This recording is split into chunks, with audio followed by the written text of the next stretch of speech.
A local reporter working on the front lines in Ukraine is gaining national attention, also getting some recognition from officials in Las Vegas as well. Sarah Ashton-Cirillo was honored for her work in Ukraine today at Las Vegas City Hall.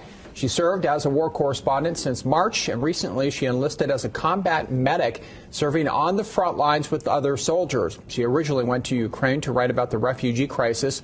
Numerous lawmakers, including Governor Sisolak, Congresswoman Dina Titus, and Senator Catherine Cortez Masto, gave her certificates of recognition for her work overseas. The reasons I'm fighting along with every other soldier are the reasons that the people in the United States and elsewhere can enjoy the lives they have here. And this week, she also met with members of Congress and was even asked to give one of her military uniforms to the Smithsonian Institute in Washington, D.C. All right, guys, so we got to talk about Ukraine, okay, and the war against Russia going on over there, because this is a big question in Congress, okay? Vladimir Zelensky has come over here and got on his knees and begged the politicians for $25 billion more. Now, some politicians, like the Democrats, want to give Zelensky a blank check, okay? Because, hey, we just have to keep sending money to Ukraine because they're fighting Russia, Putin bad, and therefore we should just send an unlimited amount of money, even though we don't have a clear end goal, right? We don't have a strategy to de-escalate and to eventually try to bring about peace, to move on past this war, okay? And some people in the GOP are actually asking questions about the establishment and what is the actual strategy here in regards to the end goal, and what are we trying to get out of continuing to send billions and billions and billions of dollars to support the war in Ukraine. Antony Blinken, the Secretary of State, wants everyone to know why we need to keep spending this money, and this is what he said. I think it's very clear to us and to many in Congress that this additional assistance is something that Ukraine needs in this moment. It's not only the right thing to do, it's the smart and necessary thing to do in our own interests. In our own interests. Well, the American people don't think so, and certainly it looks like a majority of Republicans do not think so. So that means Senate leadership is not representing the desires and concerns and the priorities of their own constituents. Absolutely right, Laura. And you hear this slogan again and again. It's not just the right thing to do, but it's in our own interest. But they never define how it's in our own interest. And here's what this war is costing us. Potentially a worldwide food crisis, because Ukraine is the breadbasket of Europe. God forbid a potential nuclear war if this thing escalates further. Europe already has an energy crisis. We're destabilizing allied governments in Eastern Europe because they can't afford food or fuel for their citizens. So we're not just sending $150 billion. We're actually causing significant problems for ourselves. It is not in our interest to continue to fund this indefinitely. Yeah, so there you have it. That is J.D. Vance, who is basically saying, look, we shouldn't be funding this indefinitely. It's actually not in our best interest. But hey, you know, the politicians on Washington, they believe that it's a great idea, okay? Like that worked out in Iraq or Afghanistan or Vietnam, any of these places where we didn't have a clear strategy in regards to what the hell are we doing here, okay? It hasn't worked out lately, but hey, this time it's going to work, okay? And when the straight white male White House press secretary substitute was asked about J.D. Vance's comment, apparently he didn't really know what J.D. Vance meant by de-escalation or the end goal. Well, one of the points that J.D. Vance raises is that it's not clear what the exit strategy is. So can you speak to that point, to that concern? What's the strategy? What's the exit plan here for the U.S.? Well, again, I'm not exactly clear what the senator's referring to. Normally, when you talk about exit strategy, you're talking about getting American troops out of a war zone, that kind of thing.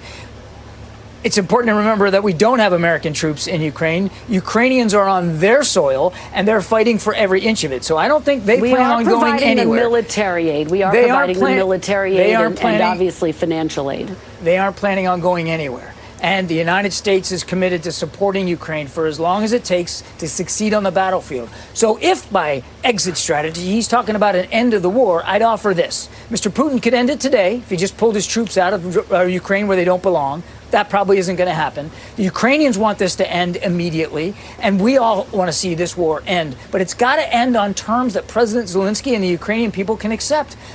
Yeah, so you seen that, you heard that, okay? The straight white male replacement for the affirmative action press secretary surprisingly doesn't know what DJ Vance means by exit strategy, right? Which, I mean, is clear in the context of what we're talking about here in the U.S.'s role in this war in Ukraine, which is, what is the U.S.'s strategy to stop sending money, right? At what point are we going to say enough is enough? But again, according to the straight white male press secretary substitute, he says, look, I don't know what the exit strategy is, right? I don't know what an exit strategy is. I don't know what he's talking about, right?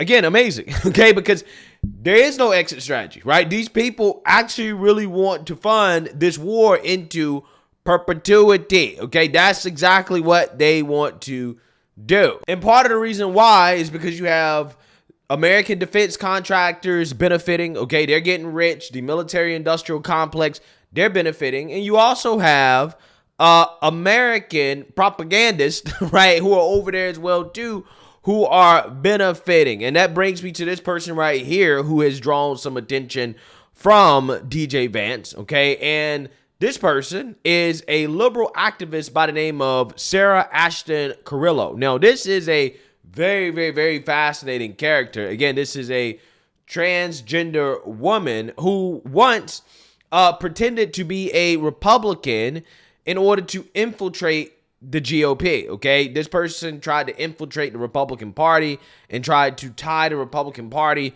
to the Proud Boys, basically working on behalf of liberal woke activists, okay? So again, this person right here is a very fascinating character who was a journalist, okay, went over to Ukraine to cover the war when it first started, ending up enlisting in the military, and now is like a spokesperson for the Ukrainian military. Now, again, this person is an American who decided to fight for Ukraine, literally, and again, is now a spokesperson in their military. Now, this person got the attention of DJ Vance because they posted a video online where they essentially, it sounded like, called for hunting down what this person describes as Russian propagandists, right? Issuing threats against people who are, I guess, pro-Putin or that push pro-Putin talking points, right? Which, you know what that means. That's basically anybody that disagrees with the establishment's narrative on this war. It sounded like this person was issuing a threat of violence. And JD Vance caught wind of this and asked leadership whether or not this person was being funded by American taxpayer dollars, right? Are they being funded by American taxpayer dollars to make these types of threats, which of course this person is, because the whole country of Ukraine is funded by the United States. We are their GDP. We are their economy at this point, right? And this person actually posted a video in response to JD Vance's inquiry, and this is what they had to say. This is Sergeant Sarah Ashton-Cirillo of the Armed Forces of Ukraine, and I'd like to thank the X social media platform for carrying this exclusive message from Kyiv. There has been much discussion recently related to my role within the Armed Forces of Ukraine. Before answering some of the questions put forward by Senator Vance of Ohio, I'd like to thank all those in the U.S. who are supporting the Ukrainian people. Without Republicans and Democrats working together on behalf of Ukraine, our growing and unstoppable success on the battlefield, and the inevitable victory it will bring over the Russian invaders would take significantly longer. The delivery of ATACMS will further expedite our victory while saving lives and tax dollars in the process. America is once more showing why it's history's greatest republic and the world's lone superpower, and all of us in Ukraine are humbled by the support we're receiving from the American people. Let me also take a moment in my role as spokesperson for the AFU's Territorial Defense Forces to state unequivocally that we in the TDF and across Ukraine believe journalists are heroes and have the right to report on Ukraine's war for liberation without interference. Free speech is the pillar of all democracy. The First Amendment of the U.S. Constitution, along with the rest of that sacred document, is ordained by God. The Russian propagandists and war criminals who are spreading lies and pushing false narratives are not journalists. They are information agents and an extension of the Putin-Prigozhin effort to spread chaos and wreak havoc across the globe. In Ukraine, we do not seek vengeance, only justice. Because of this, these enemies of freedom and democracy will have to answer for their crimes in a court of law. Senator Vance recently asked the U.S. Director of National Intelligence, along with the Secretaries of State and Defense, if I was working in some capacity for the American government. Simply put, I'm an American serving as a Ukrainian infantry soldier and combat medic who was brought from the zero line and assigned to the TDF's media team in the dual role of spokesperson and Russian disinformation analyst. The remaining speculation surrounding me is disappointing. While in Ukraine we are fighting for global liberty and the ideology of victory, too many in Moscow and across the world are still caught up in focusing on the tired trope of gender chaos. Ukraine is a nation that embraces individual liberty and maintains a devotion to God. The freedom that Ukraine is fighting for is not based on carving out privilege for some, but creating a pathway of prosperity and success founded in hard work and the rule of law for all. Neither I nor any Ukrainian is fighting for tolerance and acceptance for any one group, but for the freedom of every human. This freedom is one that most closely resembles the heroic efforts of the American patriots in 1775. I've never been more proud to be a U.S. citizen as I am fighting on behalf of the Ukrainian people against the tyranny of Russia and their assorted enablers, all of whom are enemies of the United States. I'll finish by stating unequivocally that I only answer to three groups of people: my Ukrainian commanders, the Ukrainian people, and the American taxpayer. And in taking my responsibility to all three seriously, I have one goal: to help you return Ukraine to its legally recognized 1991 borders in the quickest and most efficient way possible. Doing so means saving Ukrainian and Russian lives. God bless America, and Slava Ukraini. Yeah, so again, there's a whole lot of cognitive dissonance here, okay? Because what this person initially said in regards to their threats against journalists who don't go along with the establishment's narrative on this war is anti-free speech, right? It's anti-American, okay? Sounds a whole lot like, I don't know, fascism, right? And in response to J.D. Vance making an inquiry with the leaders in the defense about, hey, are we funding this with taxpayer dollars, right? Are we funding this type of nonsense, right? These type of threats. This person responds by essentially doubling down on their anti-free speech stance by basically saying, well, I believe in the free speech of journalists. However, people that disagree with me, right? People that are Russian journalists or that, give the Russian side of the story or whatever, they're not journalists, right? So they're exempt, right? They're exempt from freedom of speech, okay? So we need to lock them up and throw them in jail for simply saying things that we disagree with, right? Which, again, is just, it's fascinating, right? It's fascinating how these liberals at every single turn show you that they don't actually care about democracy. They don't care about free speech. They don't care about equal rights. They don't care about any of this stuff, okay? It's almost as if this is just a talking point that they use against Republicans to smear them when they're the ones that actually really are the fascists, okay? They are the ones that don't really like democracy, okay? I'm just saying. But anyways, J.D. Vance actually responded to this person's response, and I want to get ahead and play the clip. So you've been scolded by the transgender Ukrainian American taxpayer-funded disinformation czar, Senator. Do you feel, rightfully humbled? Well, Jesse, my first reaction when I saw this video was that SNL had somehow gotten funny again. I was sure that it was a big comedy skit, and I was not in on the joke. And then I shockingly learned that this is actually a real person who really does purport to represent the Ukrainian military, which of course is almost entirely funded at this point by the American taxpayer. Now here's the really crazy thing, Jesse, is the original video that I was responding to. This person, this Ukrainian spokesperson, says that anybody who engages in Russian propaganda is going to be hunted down, literally threatening violence against anybody who engages engages in, quote, Russian propaganda. But as you know, Jesse, multiple American journalists have been accused of engaging in Russian propaganda. Multiple members of the United States Senate have been accused. So are we really funding a military that is threatening the free speech rights of people who disagree with the Ukrainian war effort? That is preposterous, and it gives lie to the idea that this is all about freedom and democracy. If we're all about freedom and democracy, why are our paid guns threatening the free speech rights of all Americans? Yeah, exactly. Right. Kind of crazy. Right. Kind of crazy to see some of the weird things that are coming out of this war and the people that are supporting, Ukraine and just, what they actually really believe in. Right. I'm just saying it's just fascinating stuff to see. OK, at every turn. OK, it really is.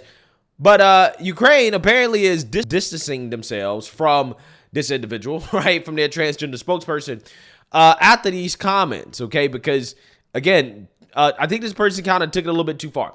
The Ukrainian military announced Wednesday that American transgender spokesperson Sarah Ashton-Cirillo, who has been serving as a junior sergeant for Ukraine, has been suspended for making unauthorized statements on social media, including criticisms of U.S. Senator J.D. Vance, a Republican from Ohio. Earlier this week, Ukrainian President Vladimir Zelensky ordered that Ashton-Cirillo, who is not a Ukrainian but served as a military translator, be immediately dismissed. Wow.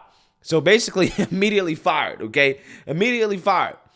Quote, the statement of Sergeant Ashton-Cirillo in recent days were not approved by the command of the TDF or the command of the AFU, the Ukrainian military posted on X, formerly known as Twitter. Quote, when conducting military operations against the aggressor, the defense forces of Ukraine strictly observe the norms of international humanitarian law. Yeah, so they're acknowledging that this person definitely made what could be considered to be threats, right? Threats against journalists who simply disagree with the establishment. The Ukrainian military will conduct an official investigation into Ashton-Cirillo's comments and the circumstances behind them, and appropriate decisions would be taken, the Post said. Sergeant Sarah Ashton-Cirillo will be suspended immediately pending the investigation. According to a source close to Zelensky, Ashton-Cirillo was appointed to the role without his approval, and his office was deeply troubled. She has been providing messages inconsistent with his government views. The Ukrainian military did not elaborate on the statement about the comments in question, but earlier this week, Vance wrote a letter to the Biden administration officials demanding more information on her after she posted a video on social media claiming that Ukraine was going to, quote, hunt down Russian propagandists. Yeah, so again, that's what the person said. And, after getting into a beef with J.D. Vance, getting exposed by J.D. Vance, the Ukrainian military decided to suspend this person. Now, again, I just think that the takeaway from this is that, one, there's a lot of weird things going on in Ukraine. Okay, I think there's a lot of people getting rich. But two, hey, this is a kind of a sad situation, right? Because I really do want this war to end. Okay, I don't like the fact that Ukrainians are losing their lives. Okay, I don't like the fact that anybody's losing their lives. And it seems that our politicians, okay, our world leaders, instead of trying to come together and be diplomatic on this and let cooler heads prevail, they're determined to drive us into another world war that could possibly get nuclear, okay? Because this person said that they want to essentially return Ukraine back to where it was in regards to territory in 1991, which means that they would take back all of the territory that's taken over by Russia, with people who, may or may not be more Russian leaning in regards to who they support.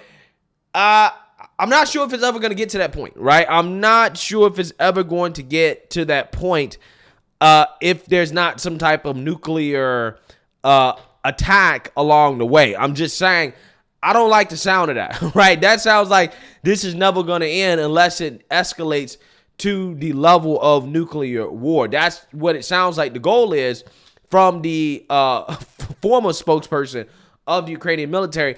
I'm just saying, right? That's probably the main reason that this person got fired, is that they said the quiet part out loud about the end goal here, right? Which again, nobody seems to know, including the White House, right? What are you talking about when you ask about what is the exit strategy? They don't know.